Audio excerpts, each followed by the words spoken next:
And welcome back to another episode of the Fake Friends podcast. 'Tis the season for no season. How we doing? The host with the most knowledge of everything ever, you know? The intros just continue to be newer and more extravagant each time, dude. What do you think? How we doing today? You know how I'm doing. There's no season. So, you know, it's real interesting. I can't even say I'd be better because we're not going to have one. Yeah, you know, you read like little chirps here and there. It does seem like majority of the players are on board for like, you know, wanting this. And then I think you just have some players who obviously they do care, but they're itching to play, man. You know, they're athletes, so you want to play. So Manfred is a fucking piece of shit because you really didn't have to cancel any games. He just did that to be a dick. Doing it to piss the players off. Like, it's just players off. Like, dude, this dude rolled up to the freaking press conference yesterday and was laughing. Like, what are you laughing at? You know?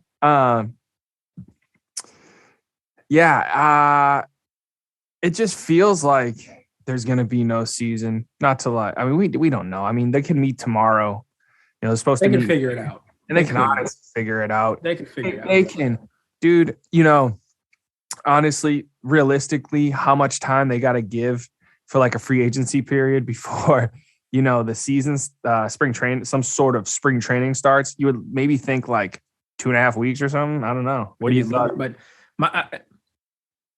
I don't know. I have to still, because there was a lockout during like free agency. Like you still have to give teams time to like rebuild their teams. Like there's teams with no rosters. You can't just show up to spring training. They got them. I think as soon as they cut the chains off, like you said the other day, we were talking. You're just gonna see the transaction board just go. It's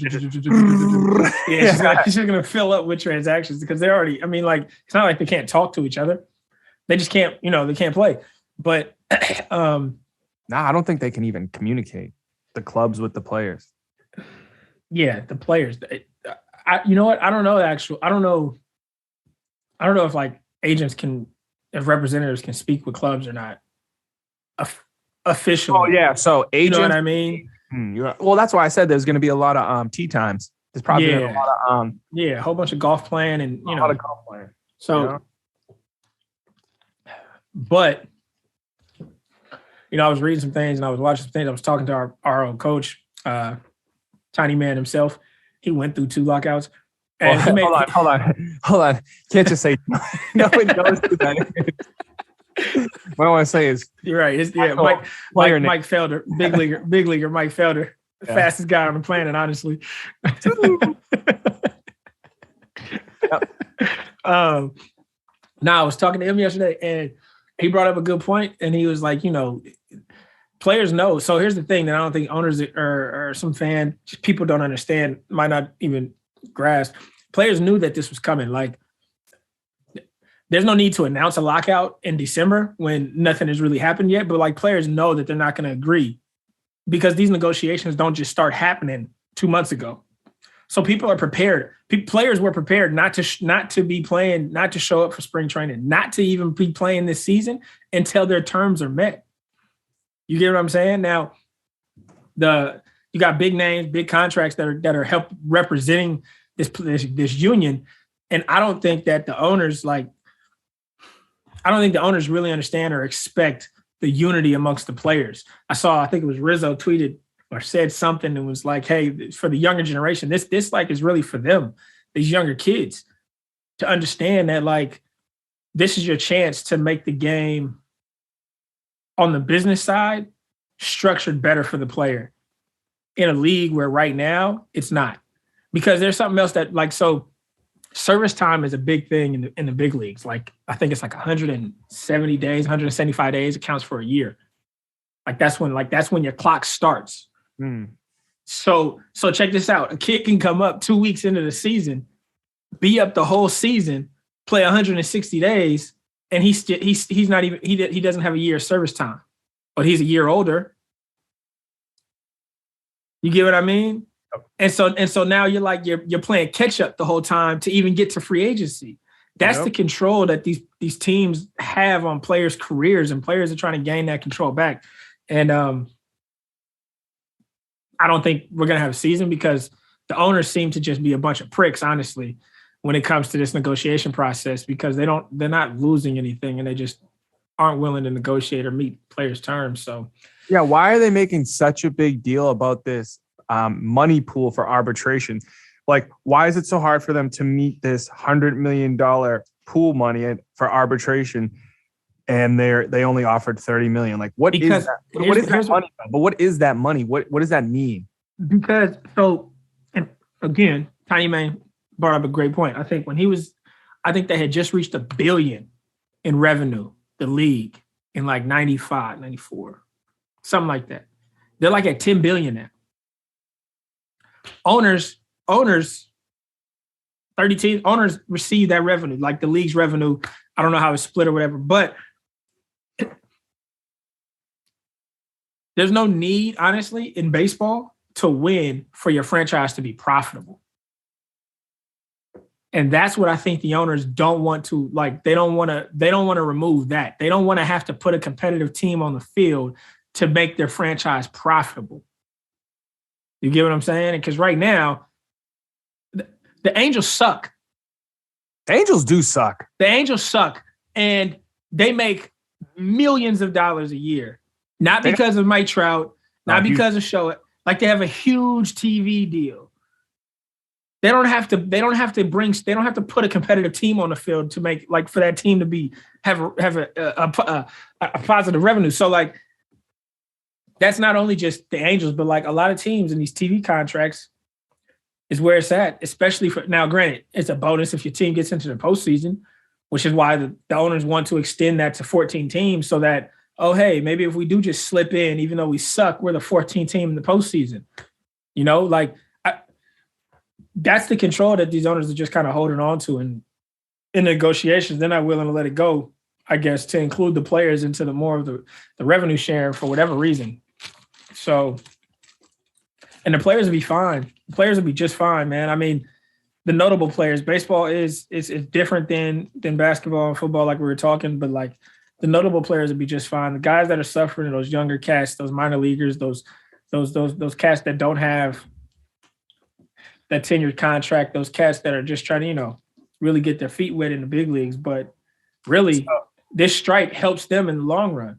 So here's the number I wish I remembered clearly, and maybe I could find it or something, but I was on MLB the Network, and I want to say it was mentioned that the MLB starts getting hurt from their TV deals when they start getting around like I don't know if they meant like missing 140 games or missing like I think they got to play at least 140. So like something like that. If they cancel 30 games of the season, if they cancel a month, it hurts their TV deal. So I think the players know that, and they just know. So it's like that's why I was just like, dude, this might not start till June because they want to tell the owners, "Fuck you, we don't give a fuck," and and the owners are gonna be like, "Hey, we don't give a fuck either." It's like, well, the owners need the players to play because if they have no seat, the players. I'm not saying they can't afford to not make money, but they can go and make some money. But like owners, they need money to come in to fill that business they're running. With no money coming in, they're fucked. They have to have a season. And if they don't have a season, man. And here's what people don't, I won't say don't get, but like, I don't know. I don't think the owners are necessarily hurting for money. But I do think it would hurt the owner's pockets more if they miss a season compared to a player missing a season without pay. Right. I think, like the 1 year of these guys' contract, usually you can manage living off of 2 years. Yeah. You know what I'm saying? And that's at the average salary of 1 year. You made $4 million last year. That's the average MLB salary. The average. Yeah. That's not including endorsements. That's not including any other ventures that a player has. So maybe come June. Maybe you got a spring training in May, and come June you got a season that starts and you got a 100-game season. I don't know. But so hear me out real quick before we get into some other things they might be debating that I think's an issue. This collective bargaining tax, the CBT that involves this money pool for arbitration. how does it affect teams? You know what I mean? Like they have the money. So like, is it like the CBT is the competitive balance tax. Right. Okay. So yeah. What again? It's like a fake salary cap. Yeah. So my thing is though with the arbitration pool money, I didn't even know there was arbitration pool money, dude. There's so many fake financial rules to baseball. First, just rules that you'll watch a baseball game and a play will happen and the umpires, they'll come together and they're acting like they know the rules. They're literally looking at each other like, what the fuck's the rule? Like get on the headset and pull out the rule book because shit happens because people like made baseball rules as they were playing the game. Made it up, dude. They made it up, bro. Like, hey, Chapo, do you know? People don't understand that this used to be. That's a foul ball because I didn't get a hit. Dude, seriously, this used to be the way. This used to be the way it worked. The batter stepped in the box and told the pitcher what pitch to throw. Told him where to throw it. Yeah, so like that used to be a thing. Like, hey, throw the fastball right here. Yeah, it's made up on the fly. I like to think people like myself and you, like we have high knowledge of the game and rules, but dude, there'd be some times because also what people don't understand, and I don't think there's any other sport like this.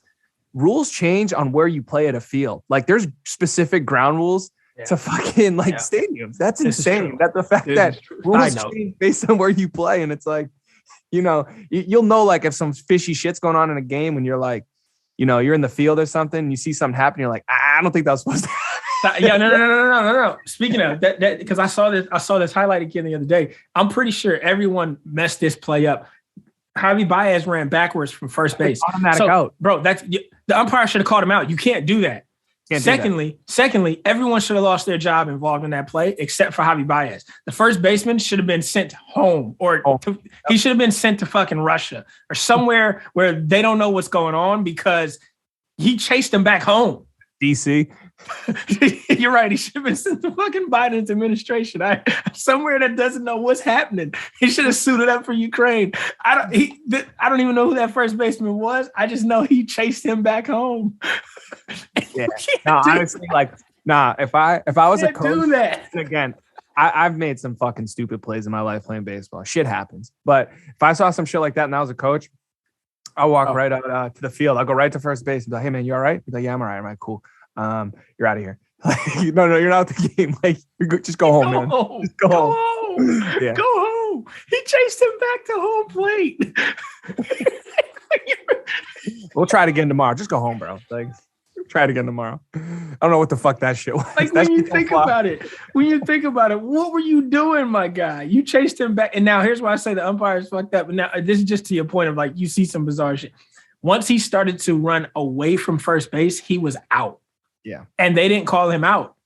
Unless the rule books have changed, but I just know you can't run backwards. The umps were shocked that he did it and they didn't know what to do. They're like, they didn't know what to do. And then broke the algorithm. And then he runs to first base. It blew my mind. It was almost like shock. It was almost like he hit a dribble at a third instead of running to first. He just ran straight across the mound to second. And everyone was just like, why would you do that?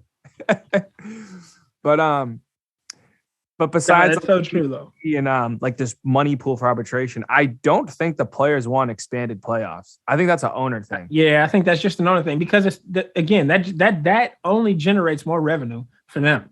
Yeah, but honestly, I don't know why the players don't like that. I will say, in fairness, I think both sides win with more teams in the playoffs because playoff baseball is unbelievable. All sports playoff competition is unbelievable. And baseball is super special. And there's not a lot of it. I'm pretty sure the NBA playoffs is like 2.5 months. Yeah. It starts in April and it goes to like mid-June, dude. Yeah. Yep. And it's like fucking no, it goes to like the end of June. Dude, yeah, the NBA playoffs is like 2.5 months.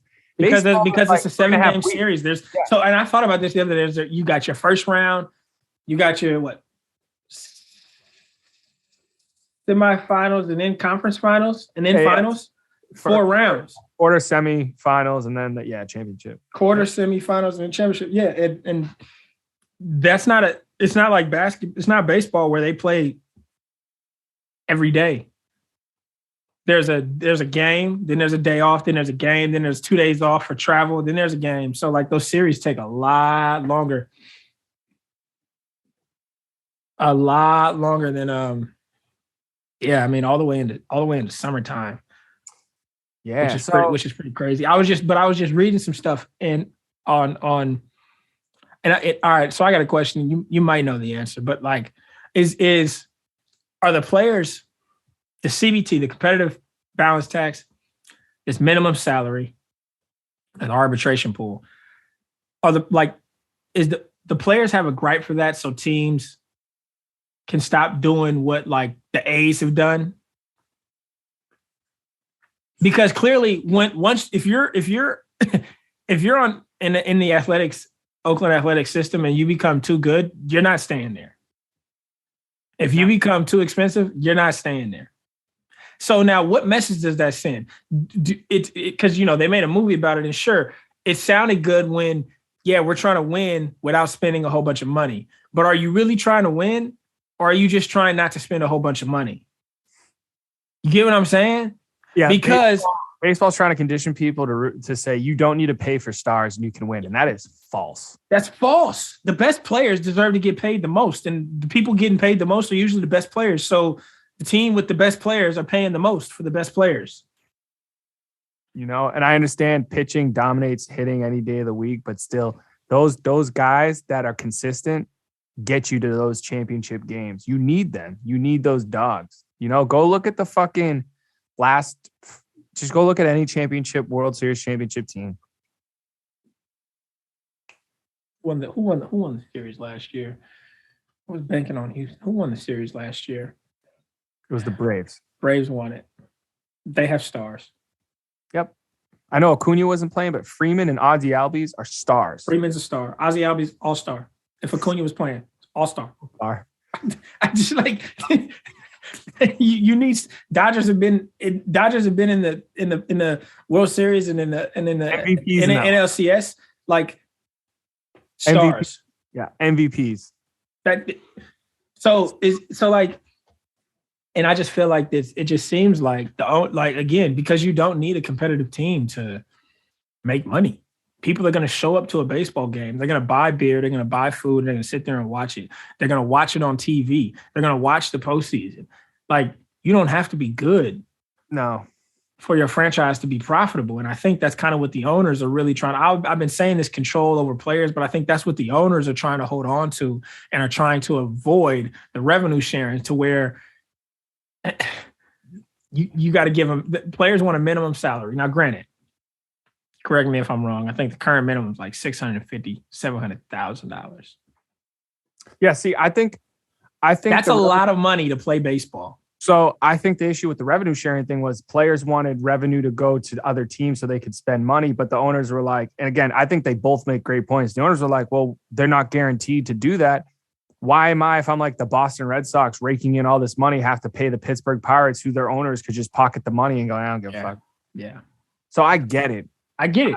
I wouldn't want to give up my revenue sharing. That should be in my pocket. I'm the one grossing this shit. Give me the fucking, let me get my pockets fatter, but I don't understand. That's why I say the issue really seems to be this like underlining issue or like this elephant in the room is what are people doing? Do they really care to win on the field? Because the players, again, even the players, a player shows up, gets to the bigs, and he's there to get his check. Is he there to become a Hall of Famer? I'm not saying he doesn't go out to try to win a World Series. That's cool. But realistically, like the reality of the situation is you can be an all-star on a shitty team, get paid hundreds of millions of dollars, put up MVP numbers. You can win MVPs and never win a World Series, AKA Mike Trout, for example, in the current times. And you'll have your career will be just great because in baseball, your career is not defined as a player. It's not defined by World Series rings unless you win them. Right. You understand what I'm saying? Like it doesn't matter. So like from a player standpoint, do they really care if the teams are good? Do the owners really care if the teams are good? Or are we in a lockout just because players want to get paid more for their time? They want to get paid sooner and owners don't want to share revenue. Right. Yeah, that's why. That's why I say, like, you got the players have to stand on the issue, because if they don't right now, the revenue is only going to increase and the players are going to continue to get the short end of the stick. Yep. And on top of that, dude, they're also, I guess, trying to sneak in some rule changes, some immediate. Yeah, I saw that. Some immediate rule changes. Sneaky shit. Some weird shit. Universal DH should be automatic. There's no need for a pitcher to ever hit. If you don't like that because of strategy, there is no strategy. No manager should have to look at their lineup and go, wow, I have an automatic fucking out at the bottom of my lineup. Yeah, I'm filling in only 8 hitters. Yeah, that's stupid. That's what that is. Excuse me. Yeah, I don't know. I mean, I think you're going to have some delays, and it depends how stubborn the owners want to be, because you know how stubborn the players are with this. They're going to hold the line and they're not going to give in. So it's like, all right, well, then it's up to the owners. Are you willing to share the revenue and pay your players early? Because when you break this down to a fair weather baseball fan or someone who just follows sports, you go, hey, man, check this out. Here's why baseball isn't having a season right now. Because players, when they're free agents, it's literally towards like, they're still in their prime, but it's their late 20s, early 30s, still in your prime. And organizations look at them like, oh, you're past your prime. I don't want to invest in you. You're old. And you're like, well, you couldn't pay me a lot of money when I was 23 and killing it. So when do I get paid? When do I get paid in this game? Which that brings me back to just get rid of arbitration, implement restricted free agents. Oh, it'd be unreal. And like pay the kid. Mm-hmm. Pay the kid. Like when he's 22. Dude, I'm telling you right now, you want to stop teams from fucking tanking, this is how you do it. Just like soccer, world soccer. When a team finishes in the bottom 3, you send them fucking to the worst league. You send them down a league. You relegate them. Bye. See ya. Call up a minor league team or some shit. Yeah, seriously. Seriously, some shit like that. That would involve a ton of other people. But I mean, you'd have to restructure the whole minor league system. But there definitely needs to be some type of structure or standard to where, hey, you should go out every day and try to win. You should go out and try to put the best team on the field. And instead of trying to put the most, instead of building a team with fucking coupons, go out there and build a team because you have the money to get the players. Here's my thing. If I'm MLB and I'm worried about small market teams, where's your sharing for a TV deal that's supposed to nationally broadcast baseball games? Shouldn't you be giving that money to these smaller market teams so they can pay players? Like, if I'm the Royals, who I know have a strong fan base and a nice stadium, and people will show up, especially when they're good, Bobby Witt Jr. should not leave unless he wants to. Like, they should be able to fucking pay him. Now, I understand we start getting into astronomical numbers, but it doesn't matter because you're having money coming in. You have these TV deals and shit. I think it's just a willingness to spend money. Owners don't want to spend money, and I get it. It's their money, but fuck, man. Like, why do you own the team? But see, that's the thing. Again, why do you own the team? Like, I want 30 baseball owners to be Mark Cuban. Like, Mark Cuban cares if you know what I mean? Like, he cares if his team does good. Right. At least he expresses it. I don't know the guy personally. It's not like I had a conversation with him. But like, when you sit there and watch a Dallas Mavericks game, the guy's acting like he's a fucking assistant coach. You know what I'm saying? Like, these baseball team owners, and you mentioned this last time we talked about the owners not wanting to pay, the owners of the Red Sox not wanting to pay Mookie Betts because of the tax or whatever. Like, that's such a facade of a reason. Like, Mookie Betts at the time, and arguably is one of the best players in the game, and you chose not to pay him because it was too expensive. Recognizable face, fan favorite, great face of the franchise, and you let him go because you didn't want to pay more cents on the dollar because of the luxury tax. That makes no sense. And then, like you said, but then they went and bought a whole other franchise. Yeah, bought the Pittsburgh Penguins. So like the confusion on my face is I'm trying to understand what the owner's issue really is. They just don't want the players to have too much control. They don't want them to have too much say over, like. I'm sitting here like, dude, if I'm an owner, I'm sitting here like, players, clearly there's been more money invested in this game. We'll give you your money and we can go play some baseball and everyone wins. I don't know why there's this stalemate. It sounds like, I mean, we don't know enough because we have to rely on people reporting on the meetings and they're not meeting, but it just seems like based on the demands and where MLB is willing to meet, it's just like, it's just not happening.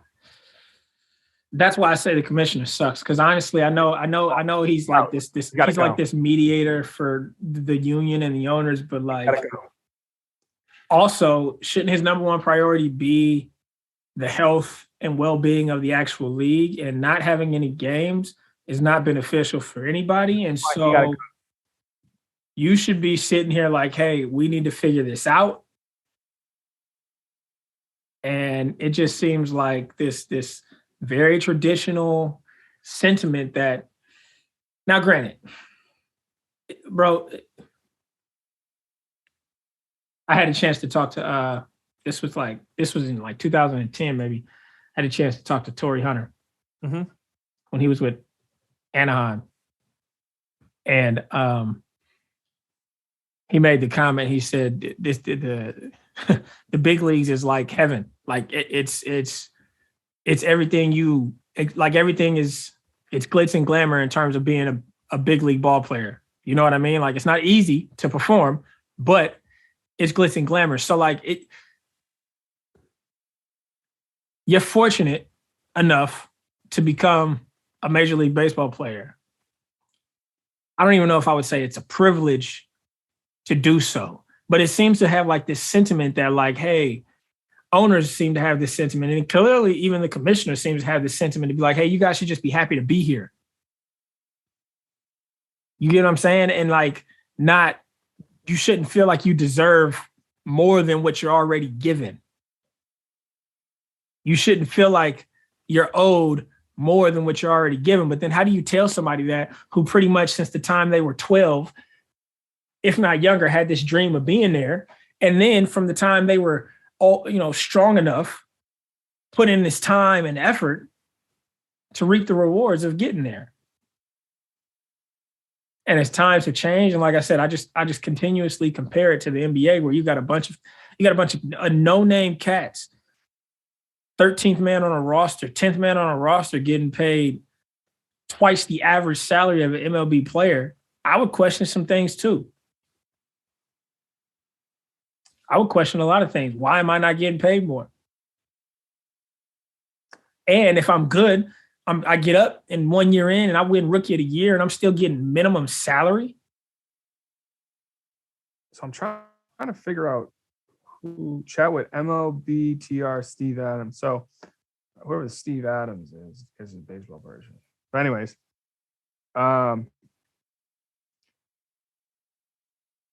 saying there's a portion of our users will disagree, of course, but the owners, both parties went into talks with some things that were obvious non-starters. The PA asking for earlier free agency and arbitration for all players with 2 years of service, for instance, but the union has dropped more of those non-starters and was willing to include a 12-team playoff pool. The league's general openness to a pre-arb bonus pool is nice, but they offered a statistic $30 million pool, $1 million per team with no increase. And I'm not sure the Players Association actually considered that really agreeing to the spirit of the concept. The league at one point was seeking to hard cap pre-arb salaries that weren't impacted by the bonus pool, which probably didn't get the attention it deserved. The big thing is the CBT movement, or lack thereof, offering under a 5% raise in 2022 and then repeating the same thresholds for another 2 seasons just doesn't feel like real progress. The frustrating element of all this is that there are enough principles agreed upon, a pre-arb pool, 12-team playoff, only changes, not restructuring of the luxury tax threshold and penalties, and the two sides just can't seem to find any kind of middle ground on the actual terms. Why? Here's, again, and maybe I'm just too simple-minded to understand why. Owners make tons of money. I think like I said, the league revenue is at like $10 billion. And it's only increasing. So the players show up to negotiations and say, hey, we just want a little bit more. And the owners are like, no. If I'm simplifying things, doesn't it sound like that? That's what it sounds like to me. Yeah. Maybe I'm missing something. Yeah, it just seems like it seems like both sides had in mind what they wanted for an agreement, not willing to listen to either side. And then when both sides started talking, they're kind of just like, eh. Right?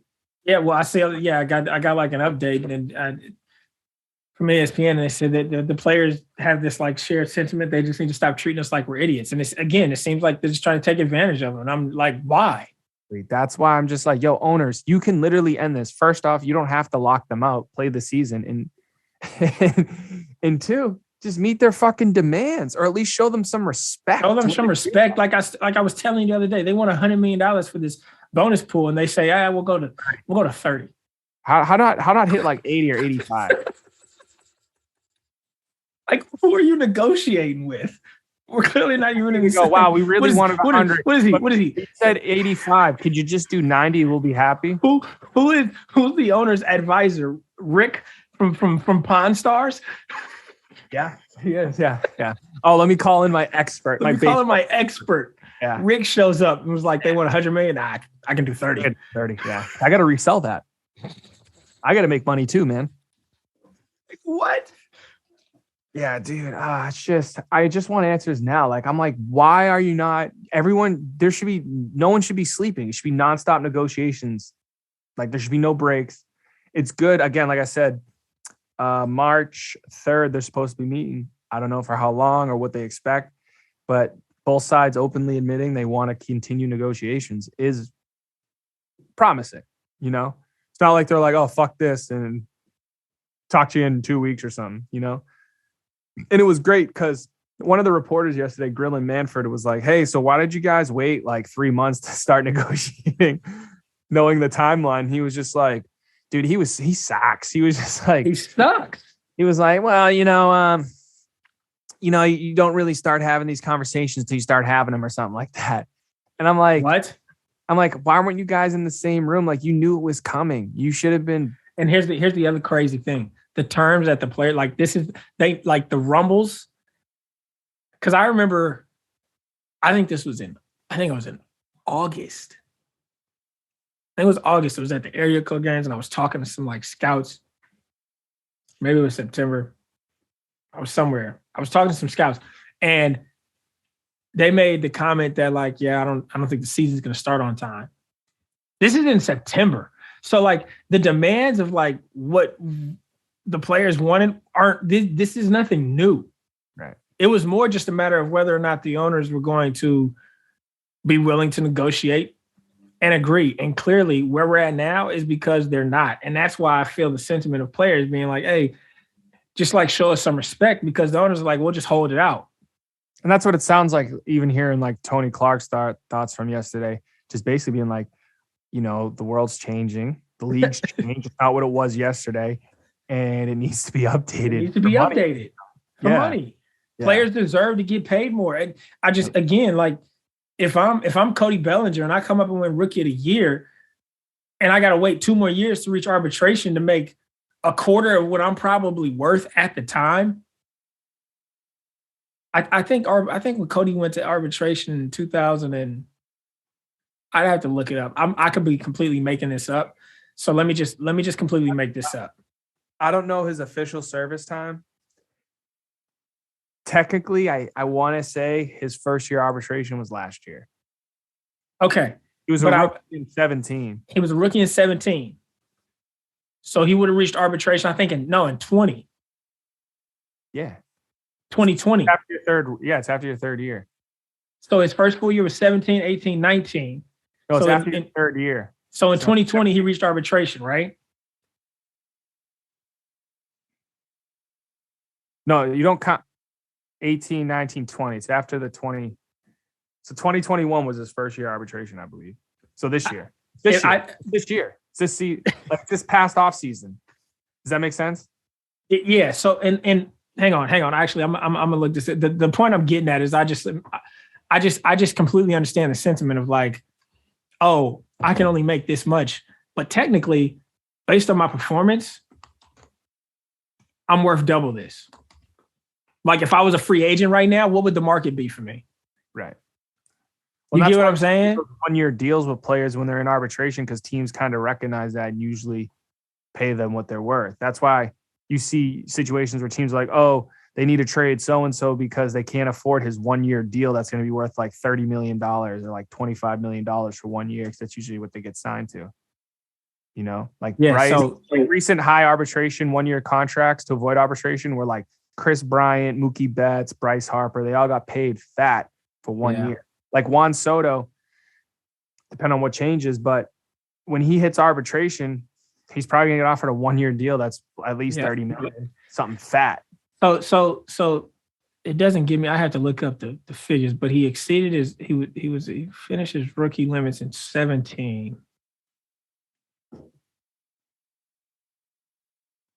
He's got technically 4 years of service time and some change, almost 5 years of service time.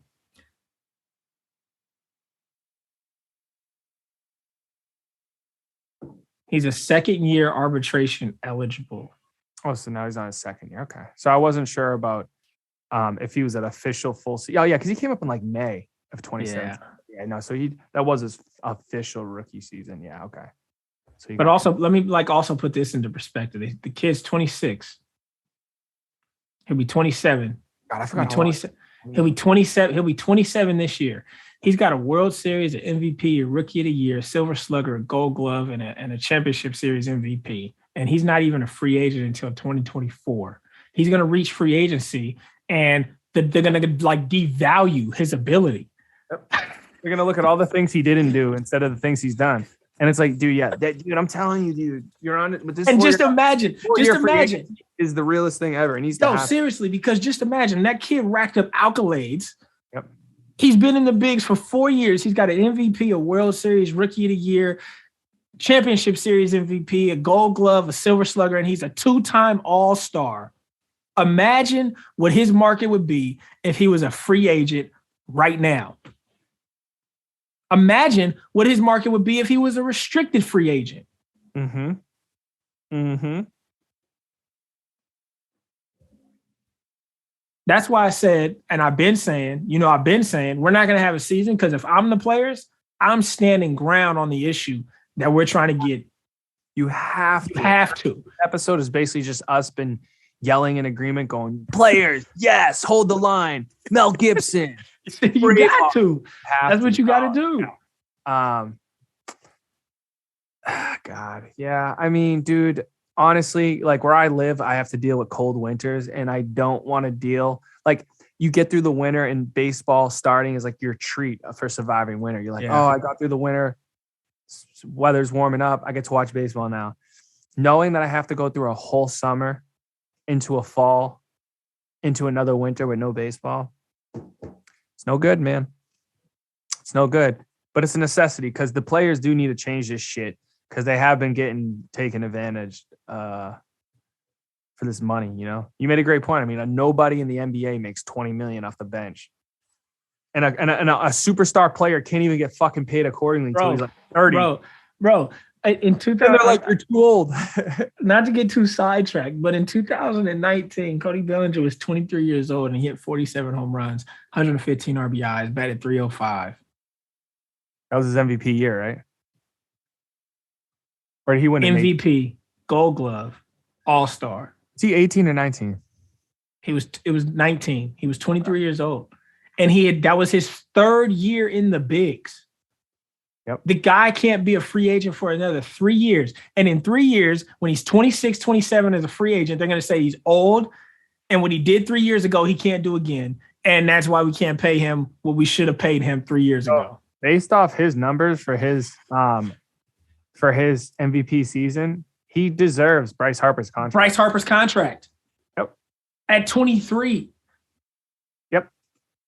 And that's my point. If he was a restricted free agent that year, the Dodgers could have been like, hey, guy, you know what? You're 23. We're going to go ahead and give you 10 years, $350 million, because you'll be 33 when that's over. And you're going to do what you just did last year for at least the next 7 or 8 years for us right here. Dude, you know what's crazy is Cody Bellinger's a fucking stud. The fact that he's just been in and out of the lineup with some unfortunate setback injuries, but this dude's healthy, man.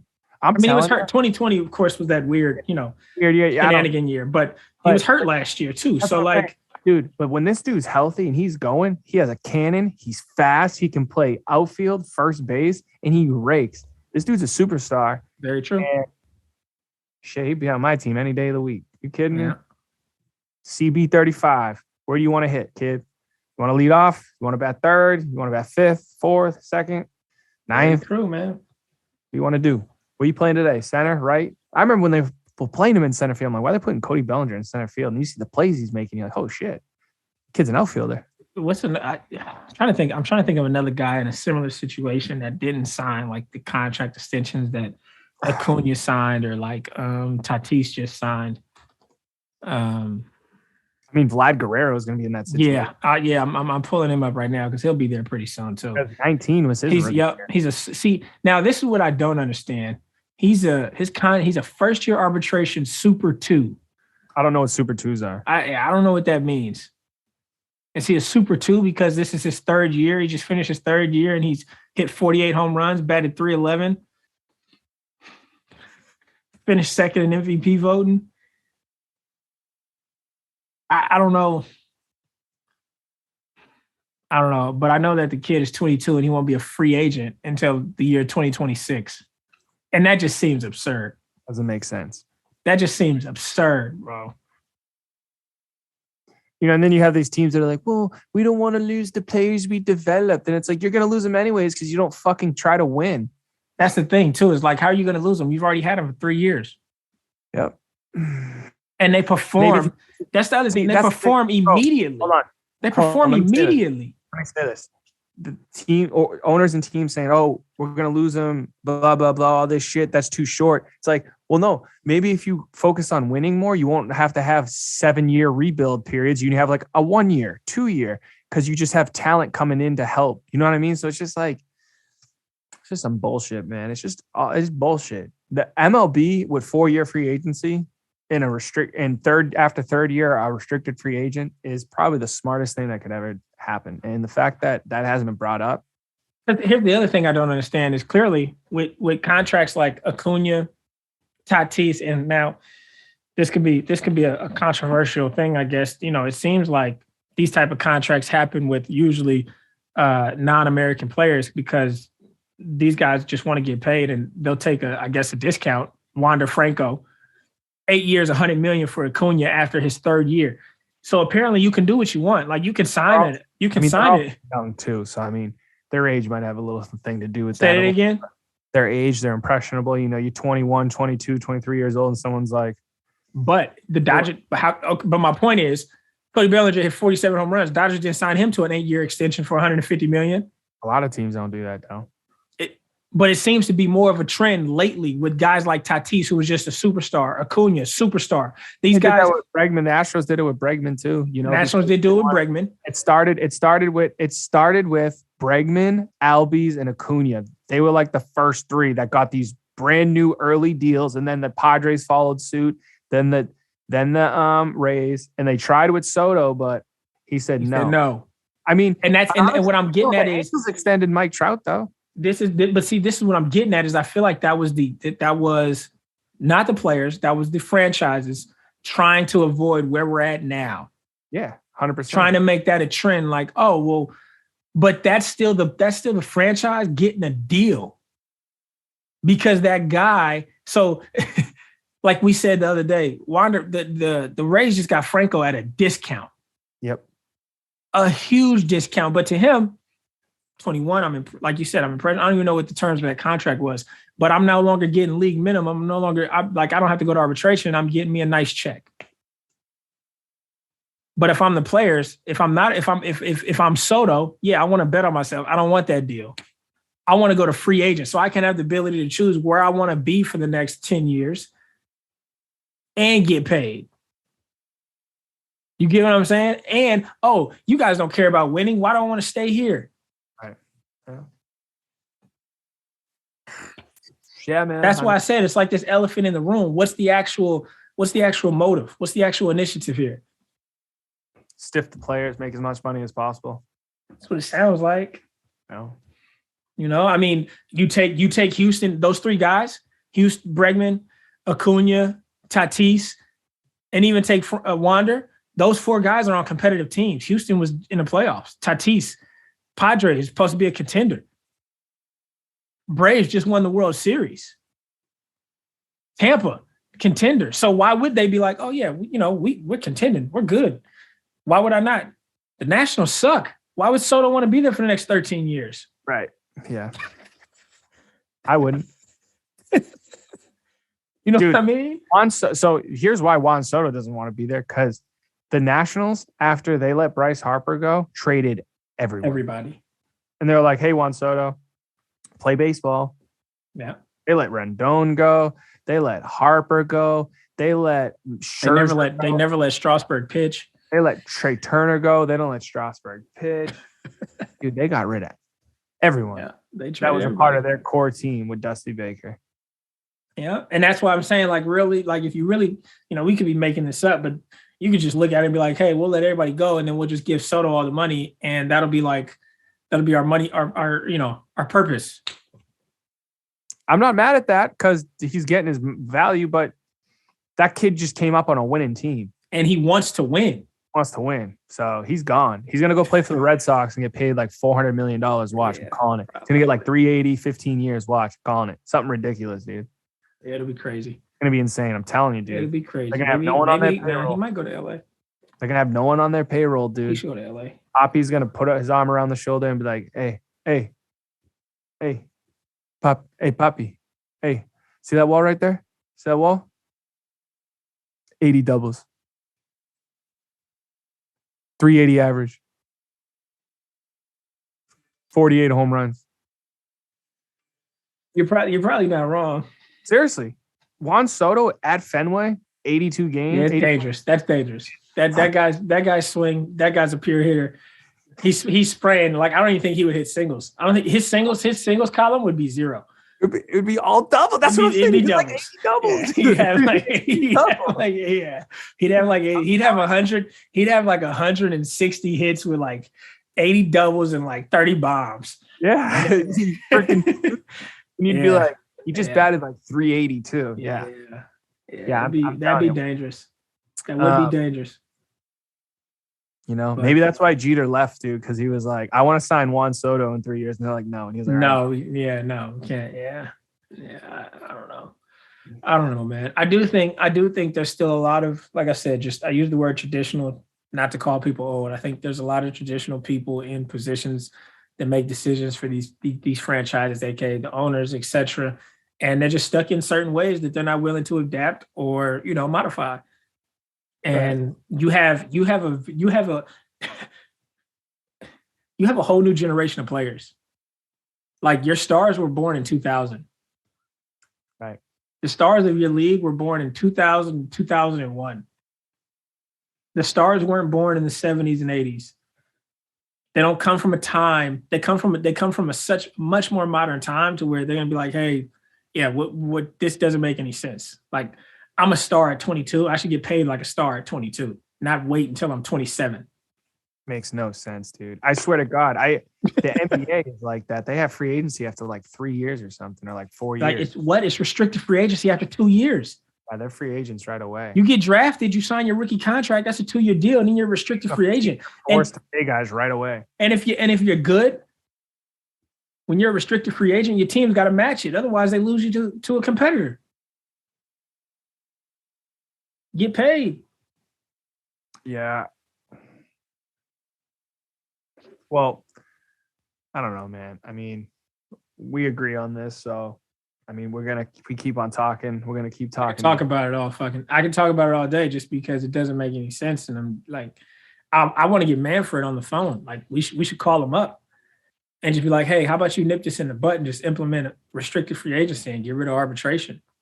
Well, if we do that, how are teams going to win? Well, you get owners in there to fucking want to win, and they spend money, you fucking idiot. That's why you're the commissioner, guy. Yeah, figure it out, you jackass. I'll snap his neck. I don't know if I can say that, but allegedly. He's gone. He's definitely, I don't know. I think the owners will vote him out. Or so I don't know how he loses his position, but he's gone. You don't cancel games. He's a dick. Yeah, you're not supposed to do that. That was stupid. With that being said, we can wrap this up. Real fun talk real quick. And we can make this our DOH. Correa, Chris Bryant. Where do they go? Chris Bryant will be a Seattle Mariner.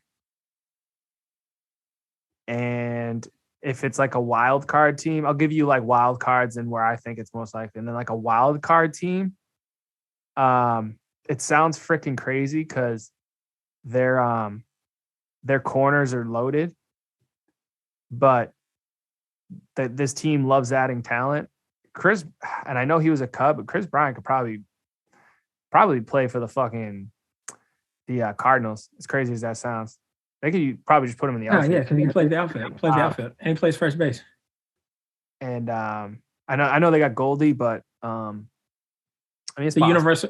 You know why? It's a universal DH. Universal DH. Sorry, my bad. Sorry. So it's very possible. The Cardinals might fuck around and sign Chris Bryant. As crazy as that sounds. And then for Correa, I know they're talking Tigers, dude. I think Correa goes to the Yankees because they need a fucking shortstop. All right. Not to cut you off here. So I had Correa. I like the pick. I like the Chris Bryant pick in Seattle. I want to give my sleeper team because I do think teams like the I don't want to rule out the Tigers, but I do think like even like a team like the White Sox could sign Carlos Correa financially. They could. Not saying Tim Anderson deserves to be moved from short, but they could fucking sign Carlos Correa. You talking about sleeper teams? The Philadelphia Phillies 100% could sign Carlos Correa. I think that's a sleeper team. They can afford him. They can. Dude, remember they were talking about, we're going to get Machado and fucking whoever else was a free agent that year.